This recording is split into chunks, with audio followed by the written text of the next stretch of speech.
Hello everyone, Louis V here from Final Latte, where we have a cup of coffee and we talk about some records. And boy, am I happy to have you here. I'm going to be sharing with you some of my latest additions, these treasure troves that I found, these hidden gems, and it's going to be an assortment of music. So whether you're into rock, jazz, even classical, I have a little bit for everyone.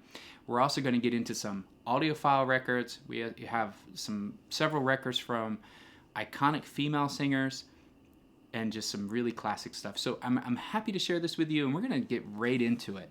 And the first up is Weezer's Pinkerton. Now, this was originally released in '96, which sort of initially received mixed reviews. But since then, has sort of been revered for its raw, unfiltered lyrical content with complex and darker melodies. I mean, this album to me is a cornerstone of emo and alternative rock.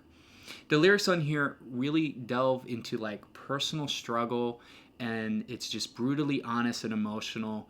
And I think that layer of clarity is really what resonated with fans. Over time, Pinkerton has earned a cult following and did achieve critical acclaim and went platinum and has a couple of hit singles. It's a good album, an album that any Weezer fan loves to have in her collection. This particular pressing is a MOFI pressing from 2013. It's remastered from a digital clone of the original digital master to analog console lathe. And the sound on this one, it kicks. The sound in here is amazing. It's dead silent where it needs to be, has great low end, wide soundstage. It's one of those albums that you have on and you just stop whatever you're doing and you sit down and you just listen. At least that's how it was for me. All right. Next up, we have Bread. Baby, I'ma Want You. If you're not familiar with Bread, maybe they're a little bit before your time. This is soft rock with soothing vocals and this melodic arrangement. It's got some tracks that you've likely heard, such as Everything I Own, Diary, and the title track itself. The songs here are really heartfelt. They're resonating with themes of love and loss. And it's a good, nice album. This particular pressing is from 2019. Again, remastered, reissued by MoFi, pressed by RTI, 180 gram vinyl, comes with a gatefold, does have inserts with lyrics on the inserts, and sound quality wise, this one is also great. I know that some say the originals always sound better, the OGs are better. I don't have the original on this one. I only have this MoFi pressing of this particular album, but I can't imagine it really honestly sounding better. This is my go-to copy for now. Perhaps if I find an OG in the wild, I'll pick it up, I'll compare it, and whatever one sounds better, maybe that's the one I'll keep. But so far, this is a really great album, and I'm not actively looking to replace it. I'm really happy with MoFi, what they did there. Okay, this next album is a compilation album. It really showcases what I feel is the pinnacle of soulful and smooth music all together, and that's none other than Bill Withers' greatest hits here. And this album is just filled with great tracks, such as Lean on Me, Ain't No Sunshine, Use Me, Lovely Day, and Just the Two of Us. It's like every song on here is just a hit and is filled with profound emotional depth. It's just got catchy melodies and just timeless appeal overall. And honestly, this album serves as a testament to Bill's talent as a singer-songwriter and really showcases his influence on the soul and R&B genres. This particular one is mastered by KW, pressed by RTI. It's a 2016 release, and it's dang near audiophile. Honestly, even though this is a new record to my collection, I've pulled it out several times already. When somebody's over and they want to just like hear a vinyl record, they want to hear something on my system, I go ahead and I pull this record out to demonstrate it. And the separation here from the sound, like the instrument separation here is wonderful. It's got a huge sound stage. It's got punchy bass. There's nothing here that's not to like. And this is by far the definitive pressing for me. and I don't know or really couldn't even understand how this album could sound any better. In fact, if you do think you have a better pressing of that album, let me know in the comments. I'm happy to go seek it out. I love being challenged when I feel like an album's the best I've ever heard of it, and to me it's the definitive copy in my collection, and then somebody shows me one that sounds even better. It excites me. So if you think you have one that's better than that, let me know in the comments below. But to me, that album is one of my test albums. This is one that I demo with. All right. So my final MOFI that I'm going to share with you today is Get the Knack by the Knack. This is their debut album, released originally in 1979. It became an instant hit thanks to that lead single, My Sharona. It's just called My Sharona. This album features a blend of powerful pop. It's got rock in there as well. It really captures the energy of 70s music scene really, really well. This particular record was released in 2017. It was limited to 3,000 copies. I think this is number 2625. And like the other MOFIs that I've shared with you today, it was mastered by KW, pressed by RTI, 180 gram vinyl, and it sounds good. It's not as great, I think, as the other ones, but it's still a really good sounding record. It's dynamic. It hits hard when it's supposed to hit hard. I just felt like maybe it was missing a little bit something. Perhaps they did the best they could with what they have. I get that, right? You can only be as good as your source, if you will. I don't dislike it. I like it. It's a strong 4.5 out of 5 for me. It's just when you hear something like the Bill Withers album and how phenomenal that is, and then you put on this one, it's just the difference between the two. It's not that it's a bad album. It's just, you just make it feel like, oh, if you could do that with this, why couldn't you do it with this, right? So anyway, that's my feeling. Okay, let's go over to the discount bin, if you will, and let's get out of that expensive section with all these expensive MOFIs and see what we can get for $10 or less. And the next couple albums I actually found at my local Barnes & Noble. They were at the 75% off section, so their version of a clearance. I think my membership stacked with them. I didn't pay any more than $10 for either of these albums. In fact, I think the first one was $7 and the other one was like $8 or $9. And this first one, I'll be honest with you, I never even heard of them before or him before. I took a chance because, again, it was around like $7, so I didn't feel like it was a huge risk. I did look it up in the store in Discogs because I checked the pressing because, sometimes records are on clearance because the pressing just is horrible and nobody really wants the album. That wasn't the case with this one. I actually had really good reviews, so I figured for the money, how could I go wrong? And the album I'm going to keep talking about here is Jordan Smith's Something Beautiful. And right now the fans of The Voice are like, how the heck did you not know about Jordan Smith? I mean, he only won season 9 of it. There's a big logo here that says The Voice winner. How did you not know?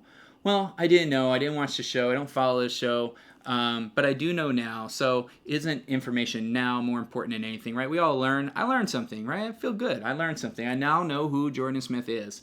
But if you are like me, you don't know who Jordan Smith is, he's got some familiar songs on here. He's got things like Over the Rainbow and You Are So Beautiful and Amazing Grace, right? So songs that you heard before. So this album is really a mixture of cover songs and original works. It spans genres and eras, and to me, he sounds like a lot like Colum Scott. And if you don't know who Colum Scott is, now I'm the one that's in the know, and you need to do your research. All right, for this particular pressing, 2016 B&N exclusive, that sounds good. I experienced some slight distortion on track A4, but otherwise, it was pretty solid pressing. I think for $7, it's not bad. It's good background music for when I have company over and we want to put on a record, but not necessarily actively listen to it. But overall, for $7, it's not a bad grab. Okay, my next bargain deal here is the Brian Wilson Anthology. It's called Playback. And if you're wondering, Brian is a singer, songwriter, and record producer who just happened to co-find the Beach Boys. So if you could imagine, this particular album really has a Beach Boys vibe to it. Basically, this is a collection of his solo, career spanning 2 previously on 2 LPs. It includes some previously unreleased songs such as Some Sweet Day and Run James Run.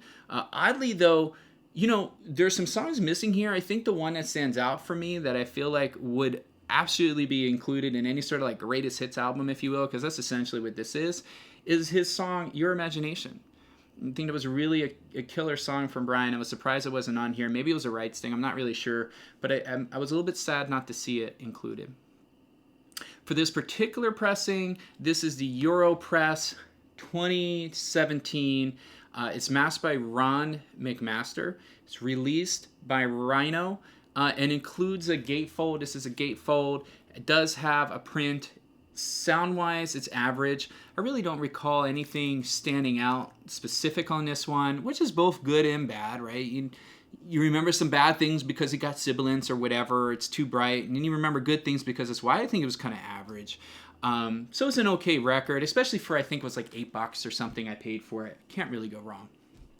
All right, we're going to leave the Barnes & Noble store. We're going to pop over to Omega Music. We're not in a discount anymore, so let's not say that anymore. But this is Violent Femmes' self-titled album. And before you get too excited, like I said, this wasn't something that was in clearance. You're not going to go pick this up for less than $10. It is the Craft Recordings reissue, which is actually the one I wanted. So I was really happy to grab this one in perfect condition. This was a sealed copy. This album originally released in '83, and it really remained it still does today, a significant album in the kind of like folk punk genre. Now, some people think that Violent Femmes, they kind of started this genre. They didn't. But I think that songs like, Gone, Daddy Gone, and Blister in the Sun are just staples, right? That are just going to stick there, right? As like pinnacle songs of the genre. This album did reach platinum status in '91, and at the time that happened, in those early to like late '90s, Blister in the Sun was on the radio all the time. I mean, I remember buying this album on CD back in the day just because of Blister in the Sun. That's what really turned me on to them to begin with. This is a reissue, 2018. Like we talked about a little bit earlier, it is 180-gram vinyl. It was produced by Rainbow, or released under Rainbow Records. My copy sounds great. That's the thing with this particular album, by the way. You can land a really good copy. This one does. It sounds amazing. There's no surface noise. It's solid bass. It's got good soundstage. I'm very happy with it. However, there's some folks on Discogs that really complain about the sound quality on this one. I think it's one of those albums, kind of like the roulette wheel. You're going to spin it. You're either going to hit or you're not. Hopefully you get lucky like I did and you get an amazing sounding record. But you may not. And I just think keep that in mind if you want that particular pressing, that you would probably want to get it from a store that's a little bit easy on returns, right? So you can make sure you don't get stuck with a record that's not as you would expect. All right, we're going to get into kind of the middle of the albums right now. We're about halfway through, so thank you for sticking with me so far. And we're going to focus really on some amazingly talented female artists. And I've got several new additions that I would like to share with you. And the first one up is probably how I should have started this episode, is Billie Eilish's When We Fall Asleep, Where Do We Go? Great question, right? This was released in 2019. It's her debut album. It was both a commercial and critical success, really catapulted her into global fame at the age of 17 years old. The album explores themes of depression, insecurity, and fears. It showcases Eilish's deep introspective songwriting, kind of paired with this innovation, if you will. This was produced by her and her brother Phineas. They actually, I think produced this in her brother's bedroom at a home studio. The album's title and content are actually inspired by Eilish's own nightmares, and I think she has sleep paralysis or something like that. So, when you really think about the music here, it's a blend. It's dark pop, elements of trap, maybe even some electro pop in this one. This is really, really interesting sound coming out of this, right? If you're new to Billie, you probably heard the Barbie song. This is not Barbie. This is a DIY project, as we talked about, and the reason I'm highlighting that is because this album landed Billie, multiple Grammys, even Album of the Year, which made her the youngest artist ever to win that award at that time, and that's really, really impressive. So I think that's pretty cool. That particular pressing was part of the Interscope vinyl collection, or IVC as we know it. That came out in March 2024. It's pressed by Precision Records. It's mastered by John Greenham. It's limited to 3,000 copies. My copy is 1118. And this record's actually made up of eco-mixed recycled vinyl. It does showcase this glow-in-the-dark cover, so Billie glows in the dark here. It does come with 2 lithograph inserts. It has a lyric sheet. Sound-wise, I think they really, really killed it. It sounds fantastic. It's got good dynamics, great soundstage, deep and punchy bass. Billie sounds the best she ever has to me on this album. It is the definitive pressing of this album for me. And I'm actually surprised, to be honest with you, because I'm not a fan of recycled vinyl. I just don't like the way it sounds. I like the idea of us trying to become more sustainable and creating vinyl. I haven't been a fan of the way that recycled vinyl sounds. This one sounds well done, and it really made me a believer that you can do this right. And it really gives me hopes for the future of vinyl records, because hopefully we could come up with a nice, sustainable way to make records moving forward. I like this copy so much. I've already sold some of my other copies of it. I don't need multiple copies of Billie, this particular album, in my collection. So this is the one that's going to stay. The other ones are going to make room for new albums. All right. We have Enya's Dark Sky Island. This is her 8th studio album after returning from a 7-year hiatus. The title is inspired by the island of Sark in the Channel Islands, I think it is, which really was designated as the world's first dark sky island. The album continues her signature sound with this little exploration into new electronic sounds. So it's a little bit of a blend of new, as you would imagine, right? Artists always need to evolve, and she kind of did a great job here. If you're not familiar with Enya, she kind of adheres to this unique method of extensively layering vocals to create this one-of-a-kind choir-like effect. Commercially, the album did well. It reached top 10 in several countries.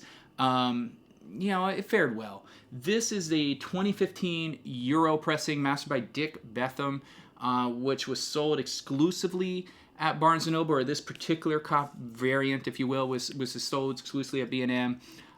Overall, it's decent sounding. It's got a commendable soundstage. I think it's got better than average dynamics, and it's really an enjoyable listening overall. I didn't expect much going into it, but I really enjoyed it.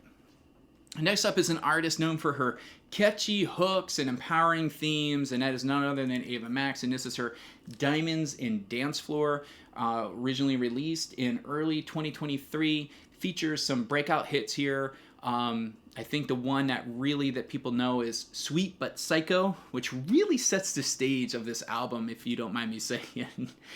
It kind of features this blend of pop with elements of EDM. This particular one is pressed at Jeezy, was released in, I think, January of 2023 on that Black Ice vinyl. Sonically, I wish it went a little bit deeper, I must say. The mids are punchy, the highs are clean, but I wanted some more low end. I feel like this type of music just screams to be a little bit more bassy. So overall, it's an average album. I think it fills, a hole, not even say fills a hole, it just fills in, if I will, Ava's discography. But to me, it's not going to be the first album I pick when I want to hear her music. I think it's an okay one to have. I'm glad to have it, but I don't know. It's good. It's not great. It's good. How about that? Can we leave it at that? I got another Barnes & Noble exclusive here, and that's Ashanti's Braveheart. And this is her 5th studio album from the singer-songwriter, and it's her first independent release on her own record label. She has a record label called Written Entertainment. The title is inspired by this idea of emotional bravery and resilience, kind of reflecting on our own personal and professional challenges. The lead single here is Never Should Have. It is powerful. It's a powerful ballad that really showcases Ashanti's voice, her vocal range, and this emotional depth. On this pressing itself, it's a June 2022 reissue, pink vinyl as it says here. Dynamically, I think it sounds better on the lower end than Ava's album. It actually has the low end that I would hope to hear from Ava. It's on here. It definitely has that little bit more touch there, which again fits the style of the music. I'm not saying every track. I know I think I said it even with the Knack. Not every track needs to have this deep bass, right? I'm not like this guy who just needs to have deep bass. But I think certain music, I want to feel that in my chest or in my stomach or however you want to call it. I just want to feel it. This delivers that. Ashanti's voice can sound a little bright sometimes throughout the album. I think there's even some noticeable distortion on track B1. I cleaned it a couple times. I couldn't get that distortion to go away. So soundstage on this one's a little bit average to me as well. The instruments tend to come from the speakers. They don't really expand past it, so I'm losing that 3D feel, sound to it. The vocals are dead center. I think it just lacks immersion. This is a 2 LP set.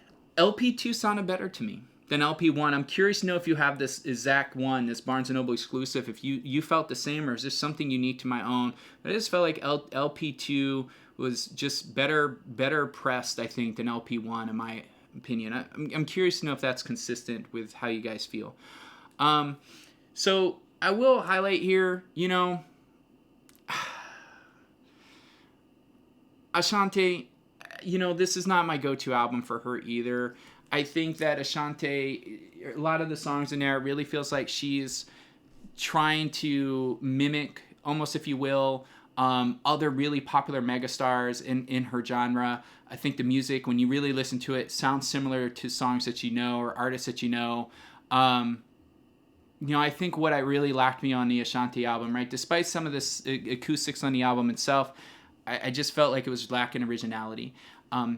That's my opinion, right? I really got this record for my wife. She's a fan. She likes Ashanti. She likes Ava Max. That's why those two were added to the collection. However, I think for me, they're not going to be albums I'm going to be pulling out. So if you're a fan, and if you're a slight fan, I would do your research on what pressing to get. If you're just kind of exploring around, I'd like to get your thoughts too. If you think that Ashanti could have done a little bit better, a little bit more originality, or if maybe you want to throw stones at me for saying that because you're such a mega fan and she can't do anything wrong. I don't know.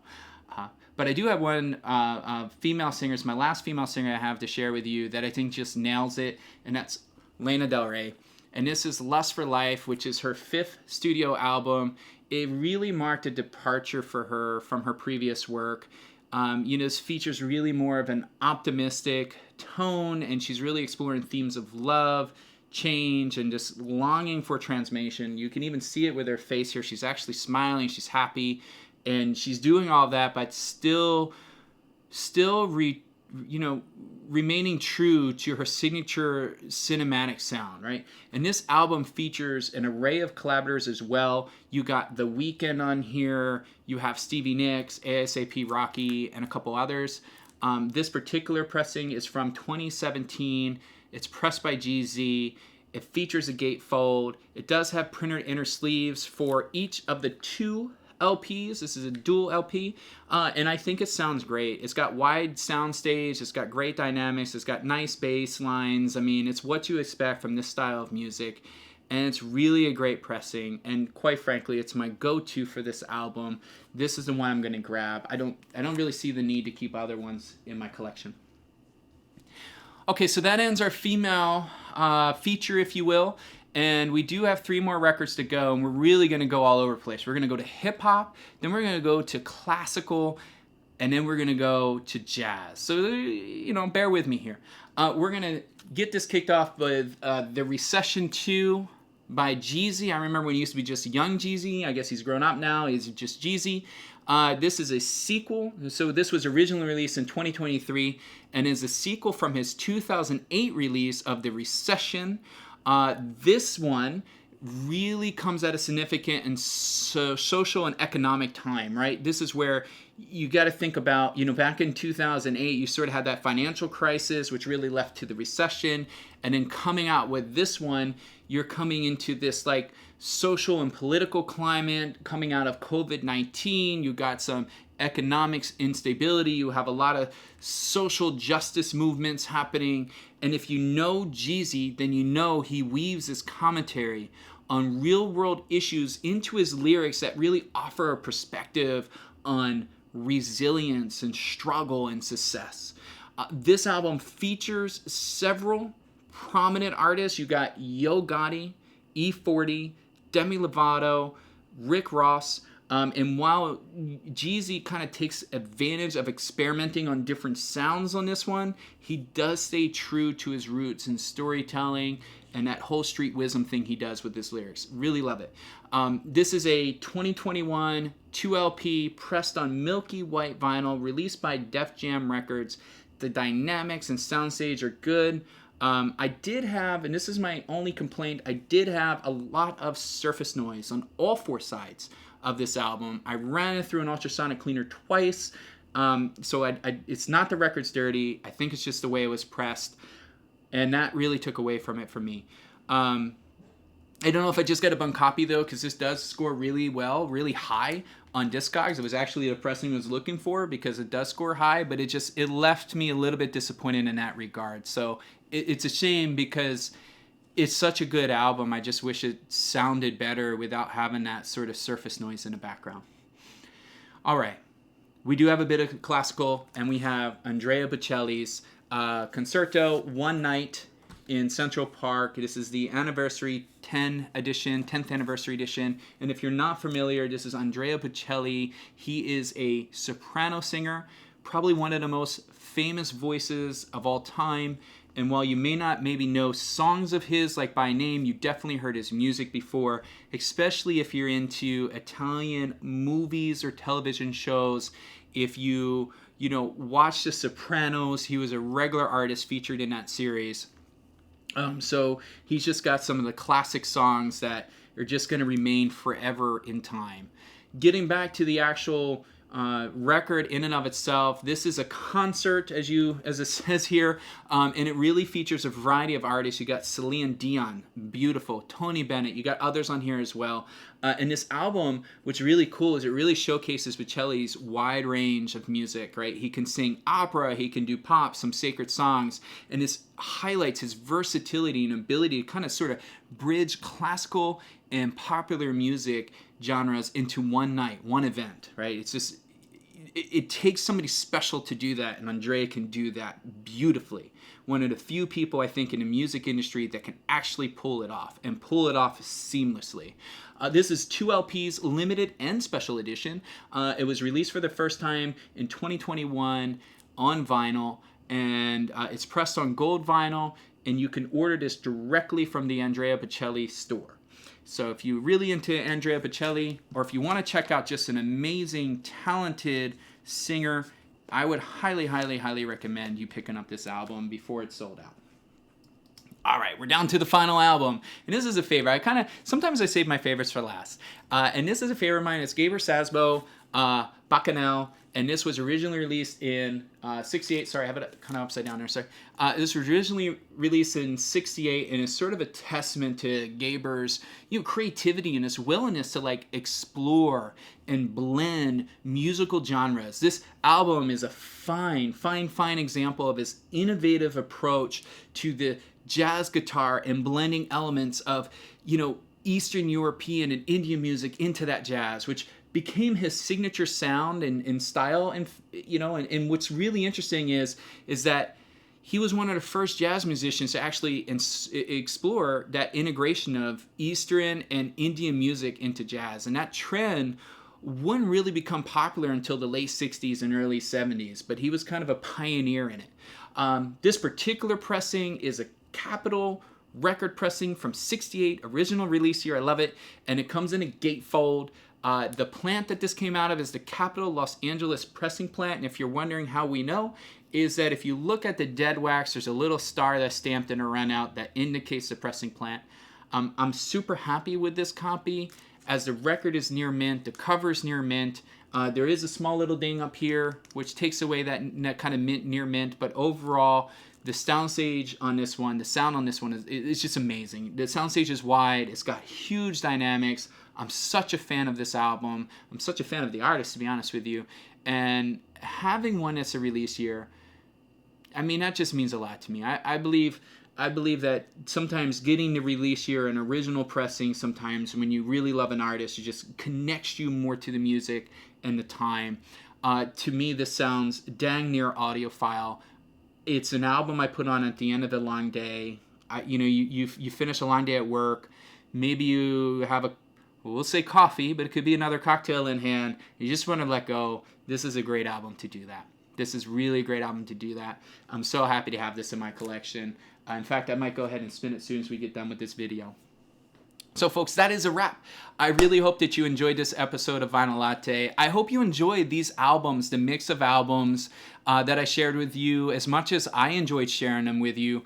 I hope that, maybe you take some time to share with me your favorites in the comments below. And I'll end with this. I hope that your records don't skip and you always keep your coffee warm. So until next time.